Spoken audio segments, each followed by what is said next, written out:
school reopening plans. Should kids go back to the classrooms in the fall or stick to online learning? Last night, 2 more districts decided what they'll be doing for the first semester, and WJZ is live once again this morning. Amy Kawada has more on the plans and the reaction to them. Amy. Good morning, Max. Last night it was decided that students in both Howard and Harford counties will not be returning back to the classrooms for at least the first quarter of the new school year.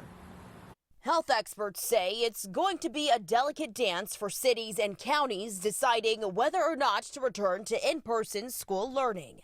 The Harford County School Board announced Thursday that its original hybrid model posed a lot of unanswerable questions, including complications with childcare and increased exposure for high-risk teachers and staff. We have people who fall into those high-risk categories who would be put at much greater risk if they were working in person. That's why they're moving to online-only classes in the fall through at least late January. WJZ spoke to area residents and parents about the decision, and reactions are mixed. I'm really glad to hear that they're going to stay virtual for the fall semester. I think all the kids should go back to school. There's no reason why they should be out of school. The county says students K through 8 will be given Chromebooks. Laptops will be supplied to grades 9 through 12, and the district will offer a limited number of spaces at learning support centers at each school where students will have internet access, receive virtual instruction, and be supervised by a school employee. Thursday night, the Howard County School Board also approving an online-only first semester. This week, Baltimore County Superintendent said he is leaning towards a virtual start to the year, while Baltimore City is undecided but has said that it wants to give families 2 options: virtual learning and a hybrid model where students go to school twice a week. And WJZ also reached out to the Archdiocese of Baltimore. Official reopening plans are expected to be announced by July 24th. And right now, plans are in the works for in-person instruction heading back into the new school year, but families will have the option to learn virtually. Live this morning, I'm Amy Kawada for WJZ. Amy, thank you. After 2 straight days of key coronavirus numbers going up, the numbers drop slightly. The state's positivity rate slightly increased, but it's still below 5%. An alarming number of new COVID-19 cases in Maryland are coming from young people. WJZ investigator Mike Helgren reports from Canton, an area leading the city in cases. The biggest increase in Maryland's new coronavirus cases is among younger adults between ages 20 and 39. And Marylanders under age 35 have a positivity rate almost double those older than 35. We're also seeing that there's an increase in the number of cases amongst Hispanics.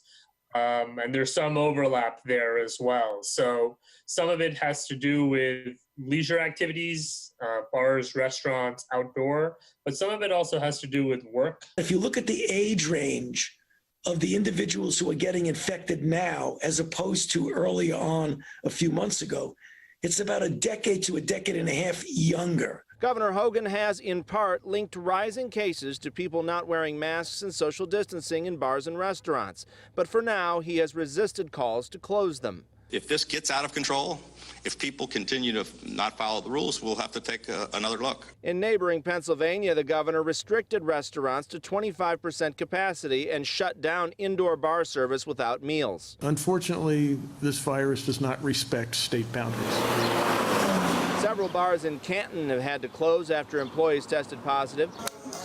And in Ocean City, at least 9 restaurants and bars have closed, including the mainstay Phillips Crab House. According to a Facebook post, the restaurant is being sanitized. As we see reopening and more activity in bars and restaurants and a decrease in social distancing, we're worried that this is a real opportunity for us to see an increase in overall caseloads in the state. Governor Hogan has asked that young adults avoid bars, house parties, and other large crowded events. Reporting from Canton, Mike Helgren, WJZ. There are now more than 3.5 million cases of the virus in the U.S. 138,000 Americans have already died. More than half of all states now have mask mandates. Arkansas and Colorado are among the latest. But in Georgia, where cases are surging, the governor filed a lawsuit seeking to block Atlanta's mask order. CVS, Target, and Publix now join the growing list of national retailers requiring them. Governor Larry Hogan appeared on CNN last night to discuss the local and nationwide responses to the coronavirus. Now, Hogan was critical of how the nation is testing for COVID-19, saying that slow results are bringing down the whole country's response. Many of the private labs are overwhelmed with tests from Florida and Texas and Arizona and California and places like that, and it's slowing down the whole country's ability to test and find out what's going on with this virus. The governor also touched on excerpts from his new book, where he touched on his criticism of President Trump's reaction to the pandemic.